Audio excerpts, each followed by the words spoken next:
अच्छा, आपको क्या लग रहा है कि जो इस बार का बजट आया अच्छा है? अच्छा, इंटरनेट पे कुछ लोग बोल रहे हैं बहुत बढ़िया बजट आया है। अच्छा, जो आप देख रहे हैं ट्विटर पे, इनफैक्ट जो मिनिस्टर्स ट्वीट कर रहे हैं, आपने अमित शाह जी का भी ट्वीट देखा होगा कि भैया ये बजट तो 2024 का सबसे बढ़िया बजट है। आपको रियलिटी पता लगने वाली है इस वीडियो में कि ये जो बजट इस बार का आया है ये अभी तक का वर्स्ट बजट है। आपको समझ भी नहीं आया और आप लोगों को बेवकूफ भी बना दिया सरकार ने। कैसे, हम डिटेल में बात करेंगे। बट देखिए, कोई भी बुरी चीज है उसमें कुछ तो अच्छा होगा। अब बजट आया है तो बजट में कुछ तो अच्छा होगा, तो पहले कुछ अच्छा डिस्कस कर लेते हैं। तो जो बुरा हुआ है आप लोगों के साथ, जो आपको पता भी नहीं लगा है, क्या बात कर रहे हैं, उसके बारे में तो हम डिटेल में बात करेंगे। नंबर 1, अगर आप कहीं जॉब करते हैं, आप सैलरीड हैं, तो आपको पहले स्टैंडर्ड डिडक्शन लिमिट मिलती थी 50,000 रुपए की। तो अब आपको सरकार ने एक लॉलीपॉप दे दी है कि भैया 50,000 की जगह आपकी स्टैंडर्ड डिडक्शन लिमिट को 75,000 कर दिया जाएगा। अब इससे फायदा क्या होगा? ये जो 25,000 रुपए एक्स्ट्रा जो डिडक्शन लिमिट मिल रही है, इससे इनकम टैक्स के ऊपर 17,500 रुपए का आपको इनकम टैक्स में बेनिफिट हो जाएगा। आपको टैक्स कम भरना पड़ेगा। अब 15 लाख रुपए के ऊपर ही आपको 30% के स्लैब के अंदर आप आएंगे। उससे पहले आपका जो अलग अलग स्लैब्स हम डिस्कस कर लेते हैं कि अगर आपकी इनकम 0 to 3 लाख है तो कोई टैक्स नहीं लगेगा, 3 से 7 लाख है तो 5%, 7 से 10 लाख है तो 10% का टैक्स लगेगा, 10 से 12 लाख की इनकम है तो 15% का टैक्स लगेगा, और 12 से 15 लाख की इनकम है तो 20%। और जैसे मैंने बोला, 15 लाख की इनकम से ऊपर अगर आप जाएंगे तो ही आपको 30% का टैक्स लगेगा। तो कई लोगों को लगेगा भैया मिडिल क्लास के बारे में सोचा गया है, ऐसा आपको लग सकता है। आइए दूसरी चीज डिस्कस करते हैं, जो एक और अच्छी चीज हुई है। पहले अच्छी चीजों के ऊपर बात कर रहे हैं हम। अगर आप इससे पहले, इस बजट से पहले शेयर मार्केट से मुनाफा करते थे लॉन्ग टर्म में, लॉन्ग टर्म का मतलब क्या होता है? 1 साल से ऊपर आपने किसी स्टॉक को खरीद के रखा और 1 साल के बाद या 1.5 साल 2 साल के बाद उसे बेच दिया। अब उसमें जो भी मुनाफा हुआ तो आपको उसके ऊपर long term capital gain tax लगता था। आप कहेंगे आप तो अच्छे की बात कर रहे हो, हमने सुना LTCG बढ़ गया। नहीं, एग्जेम्पशन लिमिट बढ़ गई है। एग्जेम्पशन का मतलब क्या है कि पहले आपको इक्विटी और म्यूचुअल फंड भी अगर आपके इक्विटी लिंक्ड है, तो अगर आप उसमें मुनाफा कर रहे थे, 1 साल से ऊपर होल्ड कर रहे थे, तो आपको 1 लाख रुपए की एग्जेम्पशन थी। मतलब अगर आपका मुनाफा 1 लाख रुपए तक का हो गया है तो आपको 1 रुपए का टैक्स नहीं लगेगा। बट अब पहली बात तो अच्छा ही बात कर रहे हैं, उस लिमिट को 1 लाख रुपए से बढ़ाकर 1.25 लाख कर दिया है। तो अगर आप स्टॉक मार्केट में पैसा कमा रहे हैं, तो अगर आपने लॉन्ग टर्म में मुनाफा किया म्यूचुअल फंड में या शेयर्स में, तो आपकी एग्जेम्पशन लिमिट को 1 लाख से बढ़ाकर 1,25,000 कर दिया गया है। ये भी एक अच्छी बात है। चलो कुछ अच्छी बातें थोड़ी सी और भी डिस्कस कर लेते हैं, बट फिर तो हमें डिटेल में बात करनी ही है कि अगर हम सेक्टर स्पेसिफिक चलें तो सबसे बड़ी गुड न्यूज आई है इंफ्रास्ट्रक्चर सेक्टर के लिए। भैया 11 लाख करोड़ से ऊपर का बजट एलोकेट करने की बात करी गई है इंडिया का इंफ्रास्ट्रक्चर डेवलप करने के लिए। बहुत अच्छी बात है। बुरा क्या है उसके ऊपर हम बात करेंगे। दूसरी चीज, अगर आप PM आवास योजना की बात करते हैं अर्बन, तो 3,000 करोड़ रुपए की हेल्प या 3,000 करोड़ का बजट एलोकेशन है लोअर इनकम ग्रुप्स के लिए और 500 करोड़ मिडिल इनकम ग्रुप्स के लिए। उसके बाद एग्रीकल्चर सेक्टर और एग्रीकल्चर से संबंधित सेक्टर्स के लिए गवर्नमेंट ने एलोकेट किया 1.52 लाख करोड़, और लास्ट में 2 लाख करोड़ रुपया सरकार खर्च करेगी, जिसके अंदर 4 करोड़ से ऊपर यूथ को अगले 5 साल में स्किल करके जॉब के लायक बनाएगी। एम्प्लॉयमेंट की बात करी गई है। तो अब ये हमने कोई अच्छी बातें तो डिस्कस कर ली। अब चलते हैं आपको कैसे पता नहीं लगा और कैसे ये वर्स्ट बजट है कि मिडिल क्लास को एक लॉलीपॉप दिखा के अल्टीमेटली उनके साथ खिलवाड़ हो रहा है। देखिए, सबसे पहले उस बात पे चलते हैं जिसके ऊपर कोई बात नहीं कर रहा। क्या आपको पता है इंडेक्सेशन क्या होता है? हो सकता है कई सारे लोगों को ना पता हो। इस बार आप लोगों को पहले मैं बता दूं, गोल्ड, प्रॉपर्टी, स्टॉक मार्केट, या इनफैक्ट अगर आप बॉन्ड्स में कहीं पर भी फिक्स्ड इनकम एसेट्स में भी इन्वेस्ट कर रहे थे, पहले आपको इंडेक्सेशन का बेनिफिट मिलता था। इंडेक्सेशन का मतलब क्या होता है कि आप देखते हैं हर साल महंगाई बढ़ रही है। आपके पिताजी ने, आपके दादाजी ने कोई जमीन खरीदी थी, मान लेते हैं 10 लाख की खरीदी थी, आज वो 1 करोड़ की हो गई है। अगर आप उसे बेचते हैं, मान लेते हैं वो 20 साल पहले खरीदी थी, तो 20 साल में महंगाई भी तो बढ़ी है। तो इंडेक्सेशन की एक टेबल होती है जिसके अकॉर्डिंग ये पता लगता है कि आज उस प्रॉपर्टी की क्या वैल्यू होनी चाहिए थी। तो मान लेते हैं उसकी 1 करोड़ की ही वैल्यू होनी चाहिए थी, तो आपको कोई टैक्स नहीं लगता था। बट सरकार कह रही है ऐसे कैसे भाई, कहाँ जाओगे? खेत बेच के तुम स्कॉर्पियो खरीद रहे हो, खेत बेच के फॉर्च्यूनर खरीद रहे हो, तो फॉर्च्यूनर बाद में खरीदना।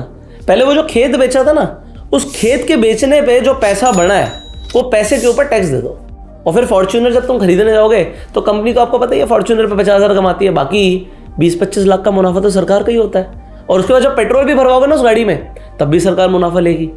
तो कहने का मतलब है इंडेक्सेशन का बेनिफिट लोगों को गोल्ड में मिलता था, लोगों को डेट इंस्ट्रूमेंट्स में मिलता था, लोगों को प्रॉपर्टी में मिलता था। अब आप गोल्ड को, प्रॉपर्टी को, या फिर आपका जहां से फिक्स्ड इनकम आ रही है उन चीज़ों को कब बेचते हैं? जब आपको ज़रूरत होती है। मान लेते हैं घर में किसी का इलाज कराने के लिए पैसे चाहिए, अब आप उस प्रॉपर्टी को बेचना चाहते हैं जिससे आपको इलाज के पैसे मिल जाए, बट सरकार कहेगी इलाज बाद में कराइयो भाई, तूने प्रॉपर्टी बेच दी, अब तुम्हें इतने पैसे तो हमें देने पड़ेंगे। कोई महंगाई का, कोई इंडेक्सेशन का बेनिफिट नहीं मिलेगा। लोगों को समझ नहीं आ रहा है, बट ये बहुत बड़ी चीज़ है। सरकार को इससे बहुत मोटा पैसा आएगा, बहुत ही मोटा। बट ऐसा हो क्यों रहा है? इसलिए हो रहा है क्योंकि इस बार का जो बजट है ना, ये A to Z बजट है ही नहीं। सरकार ने सबका ख्याल नहीं रखा। मुझे नीतीश कुमार जी ने सपोर्ट किया था, तो सपोर्ट के नाम पे 26,000 करोड़ तो बिहार को देने बनते हैं ना। बट आपको पता है बिहार को अगर आप पैसे देते हैं तो वहाँ पे तो आए दिन पुल गिरते रहते हैं, करप्शन तो ऊपर से लेके नीचे तक है। तो 26,000 करोड़ आप एलोकेट करोगे, 6,000 करोड़ भी लग जाए तो बहुत बड़ी बात है। बिहार कब का कब ग्रो कर चुका होता। इसी तरीके से आंध्र प्रदेश ने सपोर्ट किया, सपोर्ट नहीं करते तो सरकार गिर जाती। तो भैया 15,000 करोड़ तो आंध्र प्रदेश को भी देना पड़ेगा। कोई बुराई नहीं है, किसी को दो, आप पैसा आप दे रहे हो, अच्छी बात है, देश के भले के लिए लगा रहे हो। बट एमपी ने क्या गलत किया था भाई? तेलंगाना ने क्या गलत किया था? एमपी ने तो 29 में से 29 सीटें बीजेपी को जिताई थी, उसके लिए तो कुछ भी स्पेशल नहीं किया गया। तो स्टेट वाइज देखा जाए तो आप लोगों को क्लियर कट दिख रहा है भैया बिहार और आंध्र प्रदेश को सपोर्ट किया गया, वरना सरकार गिर जाएगी। सरकार गिर जाएगी तो फिर क्या चीज़ होगी? कुछ नहीं होगा। हमें तो उस कुर्सी से मतलब है ना, लोग ऐसी तैसी कराएं। आप समझिए बात को, आगे क्या क्या हुआ है। नेक्स्ट, आप लोगों को पहले गवर्नमेंट तो खैर मैं क्या बोलूँ, पॉलिटिशियंस का नाम ले लेते हैं, तो पॉलिटिशियंस ने मोटिवेट किया कि भैया स्टॉक मार्केट बढ़ेगी, इसमें पैसा लगाओ, एक स्टेबल गवर्नमेंट आएगी, मार्केट भागेगी। लोगों ने दबा के पैसा लगाया स्टॉक मार्केट में। फिर सबको पता है 4 तारीख को क्या हुआ है ना, इलेक्शन डे वाले दिन क्या हुआ वो सबको पता है। बट अब लोग आ चुके हैं स्टॉक मार्केट में, मान लेते हैं इन्वेस्टमेंट भी कर दिया आपने। अब आपको लगता है यार ये अच्छी चीज़ है, लॉन्ग टर्म में पैसा बनेगा। तो अगर लॉन्ग टर्म में पैसा बनेगा तो गवर्नमेंट ने बोला चलो पहले तो तुम्हें हमने आदत डाल दी स्टॉक मार्केट की, अब लॉन्ग टर्म पे टैक्स ही बढ़ा देते हैं। Long term capital gain tax जो पहले 10% था उसे 12.5% कर दिया। अगेन आपको लग रहा है इससे क्या फर्क पड़ता है? आपको पता है कितना पैसा स्टॉक मार्केट में लगता है? लोग जब प्रॉफिट करेंगे तो प्रॉफिट को निकालेंगे भी, और निकालते गवर्नमेंट कहेगी 1 मिनट, हेलो हेलो हेलो, वो 12.5% हमारा। और शॉर्ट टर्म में तुमने प्रॉफिट कर दिया तो पहले मतलब 1 साल के अंदर अगर आपको प्रॉफिट होता था, आप स्टॉक खरीदते थे, आप बेच देते थे, आपको 15% का short term capital gain tax लगता था, अब उसे बढ़ाकर 20% कर दिया। तो तुम अगर पैसा बना रहे हो तो सरकार को सबसे पहले तुमसे पैसा चाहिए। अगर आपको ये वाली बात भी लगती है यार ठीक है, तो आपको एक और चीज़ समझाता हूँ। STT का मतलब समझते हैं आप? Security transaction tax. ये आया क्यों था? ये सिक्योरिटी ट्रांजैक्शन टैक्स इसलिए आया था कि सरकार कहती थी भैया पहले ना long term capital gain tax नाम का टैक्स नहीं होता था। जो राकेश झुंझुनवाला जी बने हैं ना, वो टैक्स देके नहीं बने, उन्हें टैक्स लगता ही नहीं था। फिर इंट्रोड्यूस हुआ जी हम तो long term capital gain tax लेंगे। तो उस टाइम पे गवर्नमेंट ने बोला कि भाई हमें तो बहुत कम पैसा मिलता है, इसलिए सिक्योरिटी ट्रांजैक्शन टैक्स नाम की चीज आई जो कि बहुत कम होती है। बट अब लोगों को लगेगा यार कितना ही बड़ा है। अगर हम STT की बात करें तो ऑप्शंस के अंदर अगर आप ट्रेड करते हो तो ऑप्शन में जो ओल्ड STT था वो था 0.0625%, और वो बढ़ा के कितना ही हो गया 0.1%। अब ये जो 0 पॉइंट समथिंग होता है ना, ये मैथमेटिक्स आम आदमी को समझ नहीं आती, इसीलिए मैंने बोला कि आपको पता भी नहीं लगा और आपको बेवकूफ बना दिया गया। भाई 60% टैक्स बढ़ा दिया है, 60%। एक आम आदमी ट्रांजैक्शन करता है वो देखता भी नहीं STT कितना लगा। अगर आपको पहले 1,000 रुपए का STT लग रहा था तो अब आपको 1,600 रुपए का STT लग रहा है। आप जो साल भर ट्रांजैक्शंस कर रहे हो, साल भर का हिसाब लगा के देखोगे, ओए पहले तो 1 लाख लग रहा था, अब 1,60,000 रुपए का STT लग गया। तो ये आम आदमी को समझ नहीं आया। और फ्यूचर्स पे भी बढ़ा दिया भैया। फ्यूचर पे पहले था 0.0125% का, और इस बार हो गया 0.02%। ये 0.0 अगेन मैंने बोला लोगों को नहीं समझ आएगा, बट भैया सरकार क्या कर रही है आपको समझ नहीं आ रहा। आप long term capital gain tax भी ले रहे हो, आप short term capital gain tax भी ले रहे हो, आप STT भी ले रहे हो, और फिर जो आप ट्रेड करते हो उसमें ब्रोकरेज लगती है, उस पर आप GST भी ले रहे हो, फिर सेबी के भी चार्जेस ले रहे हो, अच्छा फिर डिपॉजिटरी के भी चार्जेस ले रहे हो। वाह, आप समझ रहे हो? नहीं समझ आ रहा आपको? नहीं, आप समझे नहीं, अभी तक नहीं समझे, आगे समझाता हूं। अब long term capital gain tax की जब मैं बात कर रहा हूं, ये सिर्फ और सिर्फ अब स्टॉक मार्केट से रिलेटेड नहीं है भाई। तुम्हारे घर में गोल्ड है, उस पर भी लगेगा, तुम्हारे पास प्रॉपर्टी उसमें भी लगेगा। अब देखो होगा क्या, इससे करप्शन और बढ़ेगा, इससे ब्लैक मनी और बढ़ेगी। आप कहोगे ये कैसे भाई? एक बात समझो, अगर आपको अब लॉन्ग टर्म में ज्यादा टैक्स लगेगा, आप प्रॉपर्टी बेच रहे थे, आपकी प्रॉपर्टी मान लेते हैं 1 करोड़ की हो गई, अब लोग क्या बोलेंगे, यार 1 करोड़ छोड़ो यार, 50 लाख ही दे दे, सर्कल रेट पे ना चेक वैल्यू 50 लाख ही दे दो, बाकी का 50 लाख कैश में दे देना। टैक्स कौन देगा भाई? 12.5% का टैक्स है। अब इन्होंने एक अच्छी चीज करी, वो क्या करी भाई, स्मगल होके इंडिया में गोल्ड बहुत आ रहा था, प्रीशियस मेटल्स जो हैं उनकी स्मगलिंग को कम किया जाए। स्मगलिंग मतलब आप देखते हो ना, दुबई से ले आते हैं लोग, और अलग अलग रूट से, मिडिल ईस्टर्न कंट्रीज से, आपको पता है नेपाल से आ रहा है, भूटान से आ रहा है, वो बॉर्डर पार करके लेकर आ रहे हैं गोल्ड को। तो जो अभी हमारे पास एग्जिस्टिंग गोल्ड था ना, उस पर एक डेंट जरूर पड़ा है, बट वो शॉर्ट टर्म है। आप कहोगे गोल्ड की जो कस्टम ड्यूटी है उसे कम कर दिया, 6% कर दिया, तो और प्लैटिनम पे भी 6.5% कर दिया। तो ये जो प्रीशियस मेटल्स के ऊपर कस्टम ड्यूटी को कम किया, लॉन्ग टर्म में इसका इफेक्ट अच्छा पड़ सकता है। मैं इस चीज के फेवर में हूं, क्या इसका इफेक्ट पड़ सकता है, क्योंकि कस्टम ड्यूटी कम करने से स्मगलिंग कम हो जाएगी, स्मगलिंग कम होगी, देश के लिए बेनिफिशियल है। बट जो आपके पास गोल्ड है उसके ऊपर इंडेक्सेशन का बेनिफिट भी खत्म कर दिया है। तो कहीं कहीं लोगों को लग रहा है अच्छा किया है, बट अल्टीमेटली ना जो टैक्स बढ़ाना होता है, इससे प्रॉब्लम क्या होती है, जो आपके देश के अंदर जो एक्चुअल में लोग पैसा कमा रहे हैं, रियलिटी में वो टैक्स देना भी चाहते हैं, आप उनकी नीयत खराब कर रहे हो। आप टैक्स बढ़ाओगे, लोग कहेंगे यार देश छोड़ के भाग जाओ, दुबई चल जाओ, या फिर टैक्स मत दो, ब्लैक में काम कर लो। तो इससे ब्लैक का सर्कुलेशन बढ़ता है, विच इज नॉट गुड। तो इस ओवरऑल बजट को मैं तो अच्छा बजट नहीं समझता। अब बात करते हैं जो इंफ्रास्ट्रक्चर के ऊपर पैसे खर्च करने की बात हो रही है। देखो इसमें कोई डाउट नहीं है, गवर्नमेंट ने दिखावे की अलग होती है। मैं एग्जांपल देता हूँ, अगर आप गुड़गांव देखेंगे तो गुड़गांव के अंदर आपने सुना होगा भाई कैमेलियाज, मैग्नोलियाज, ये कुछ ऐसे अपार्टमेंट्स हैं, डीएलएफ के प्रोजेक्ट हैं जहाँ पे 100 करोड़ रुपए के फ्लैट बिकते हैं। गवर्नमेंट इसके ऊपर आपसे 7% की स्टैंप ड्यूटी लेती है। मतलब 100 करोड़ की चीज़ अगर आपने खरीदी तो 7% का मतलब हो गया 7 करोड़ रुपए का टैक्स गया।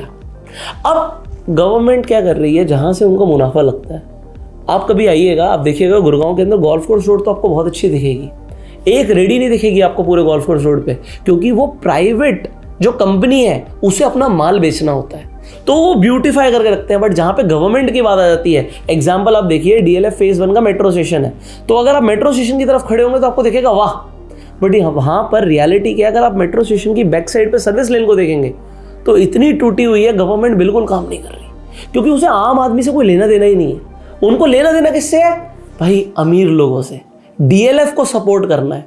इसी तरीके से अभी पीछे चल रहा था ना, मैं नाम नहीं लूंगा, बट जो ए ग्रुप से इंडिया के, उनको सपोर्ट करना है। तो उनको सपोर्ट करने के चक्कर में जहां से पैसा आएगा, वो बात करी थी ना कोई राहुल गांधी ने कि किसके अंदर भर के आते हैं, आप कमेंट करके बताइएगा। तो वहां पर गवर्नमेंट क्लियरली दिख रहा है, अब तो ये दिख रहा है कि भैया सरकार गिरा देंगे तो आंध्र प्रदेश को सपोर्ट करो, सरकार गिरा देंगे तो बिहार को सपोर्ट करो, बाकी का देश आपको पता है वो तेल लेने जा रहे हैं ना आजकल। तो कहने का मतलब क्या है, वो जाते हैं तेल लेने, वो मिडिल ईस्टर्न कंट्रीज से, है ना। वो बात चल रही है कि हम इंडिया के अंदर तेल का इंपोर्ट कम करेंगे, बट ऐसा कुछ नहीं हो रहा। लोगों को पेट्रोल और डीजल के रेट कुछ कम नहीं मिल रहे, और उसके ऊपर बात कर रहे थे कि उसका रेट गिराएंगे। कहाँ गिराया भाई? कौन सा बजट? कहाँ जी रहे हो आप? महंगाई बढ़ती चली जा रही है और टैक्स की लात दुगनी पड़ रही है। तो मैं बताना ये चाहता हूँ, जो ये गवर्नमेंट हो गई है ना, जहाँ पर पॉलिटिकल कनेक्शन है, सरकार गिर जाएगी उन्हें सपोर्ट कर रहे हैं, जहाँ से पैसा आएगा बस वहीं पर सपोर्ट कर रहे हैं। एक्चुअल में कोई लेना देना नहीं है। ये जो बात कर रहे हैं ना कि भैया 11 लाख करोड़ रुपए इंफ्रास्ट्रक्चर पे खर्च करेंगे, आपको दिख नहीं रहा ये पुल क्यों गिर रहे हैं? आपको समझ नहीं आ रहा ये हो क्या रहा है? ये इंफ्रास्ट्रक्चर के जो प्रोजेक्ट्स होंगे उसमें एक्चुअल में कितना पैसा लगेगा, और क्या सिर्फ दिखाने के लिए करा जाएगा? ये वही वाला काम तो नहीं होगा कि ताजमहल दिखाना है यूएस के प्रेसिडेंट को तो वहां पर दीवार खड़ी कर दो, इस तरफ सब सुंदर सुंदर दिखाओ, जो एक्चुअल रियलिटी उसे हाइड कर दो।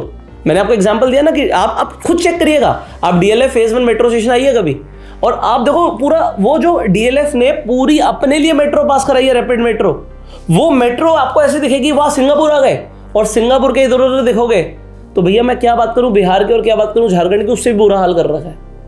वहां पर मच्छर हो रहे हैं, वहां पर आपको साइड में दिखेगा, आपने वन होराइजन सेंटर देखा होगा, वन होराइजन सेंटर आपको अलग अलग मूवीज में दिखेगा। बट वहीं पर उसके सामने ही 100 करोड़ का अपार्टमेंट बिक रहा है। बट आप हल्का सा राइट लीजिए, 100 मीटर आगे चलिए, जहां पर डीएलएफ का काम खत्म होता है और गवर्नमेंट का शुरू होता है, वहीं पर रोड पर लोगों ने कूड़ादान बना दिया है, क्योंकि गवर्नमेंट एक्चुअल पे ध्यान नहीं दे रही है। अभी फिर से इलेक्शन आ जाएंगे, फिर से आपसे आके वोट मांगे जाएंगे, बट आप अपना वोट सोच समझ के दीजिएगा। और अगर आपको लगता है, आपको कहीं पर भी करप्शन दिखता है या आपको दिखता है गवर्नमेंट यहां पर गलत कर रही है, तो आप भी अपनी आवाज उठा सकते हो। You have the right. और आप टैग कीजिए ना अपने पॉलिटिशियंस को, उनको भी समझ आए भैया आप जो दिखाने के लिए कर रहे हो और आप जो रियलिटी में कर रहे हो उसमें बहुत बड़ा डिफरेंस है। So budget is not too good as of now. मुझे तो नहीं लगा कि बहुत अच्छा बजट है।